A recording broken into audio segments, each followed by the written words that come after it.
All right, welcome to the Explainer. Today, we're diving into a topic that can feel, well, a little intimidating: metaphysics. But we're doing it by looking at a pretty radical idea that wants to change the very questions we ask about reality.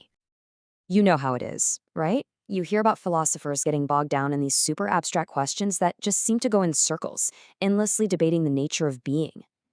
Yeah, I'm talking about questions like, do chairs really exist? It's super easy to just wave that away and say, okay, this is just a bunch of people swapping hunches about what's real. Well, what if they have? There's a modern movement in philosophy that says, hey, maybe. The argument is that the most interesting question isn't whether things exist, but how they all fit together.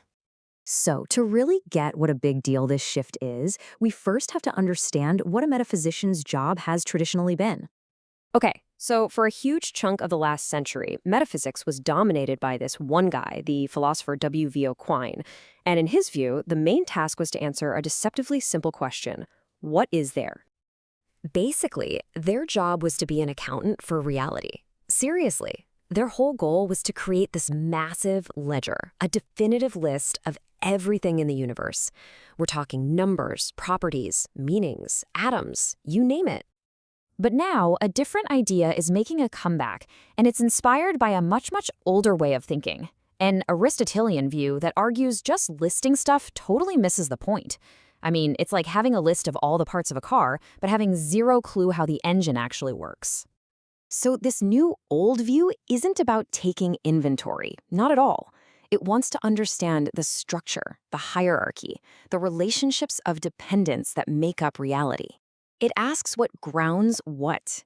And what that really means is, what's the fundamental foundation that everything else is built on? So if the other metaphysician is an accountant, think of this one as an architect of reality. They're not just listing the bricks and steel, they're drawing the blueprint. And that blueprint shows you what's fundamental, the foundation, and what's derivative, what's built on top of that foundation. So that's the big contrast right there, the heart of the matter. Are we playing the role of the accountant, just taking inventory of the universe? Or are we trying to be the architect and understand its actual structure? And what's so cool is that this shift in focus from what to how completely changes our entire picture of what reality even looks like. So in that accountant's view, reality is basically flat. It's an unstructured list. Everything that exists is just another item on the page, with no real structure or priority over anything else. Yeah, it kind of looks like this. You've just got this collection of stuff, numbers, atoms, chairs, you, all just kind of floating around on the same level of being.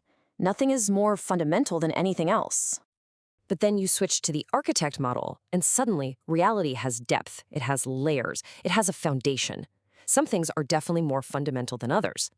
And you get something that looks a lot more like this: a structured reality where some things are the bedrock, and other things are derivative. They depend on that base for their very existence.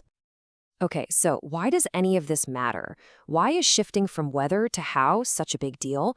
Well, it turns out it might just be a way to move past some of these ancient, deadlocked debates in philosophy. It's because asking whether things exist often leads to answers that are, well, kind of trivial. The philosopher Jonathan Schaffer, who really inspired this whole explainer, argues that a lot of these huge debates about existence can be solved pretty easily. In fact, he says the answers are often obvious. Okay, let's take numbers for example. Step 1, there are prime numbers. I mean, that's just a mathematical fact, a truism. Step 2, therefore, there are numbers. That just follows logically. So boom, numbers exist. Debate's over, right? Well, according to Schaffer, yeah, kinda. He says, of course they do. The question is whether or not they are fundamental. See? The real question, the deeper one, isn't if numbers exist, but how. Are they some fundamental building block of reality, or do they actually depend on something else to exist? And this is the really cool part. When you start looking at things through this lens, you realize that so many of philosophy's biggest, most epic debates, realism versus idealism, the mind-body problem, they aren't really about what exists. They're secretly debates about grounding, about what depends on what. Take the mind-body problem. The debate isn't really about do minds exist or do brains exist. I mean, most people are going to say yes to both. The real fight is about grounding. Is the mental world built on top of the physical world of the brain? Or is the mind its own separate fundamental thing? So, if we adopt this architect view, it really does transform how we see the world and even our own place in it. We move away from seeing the universe as just a flat list of stuff, and instead we see this deep, interconnected structure. Everything is held together by this idea of grounding. It's a world where some things are the bedrock for everything else, creating this incredible, ordered hierarchy of being.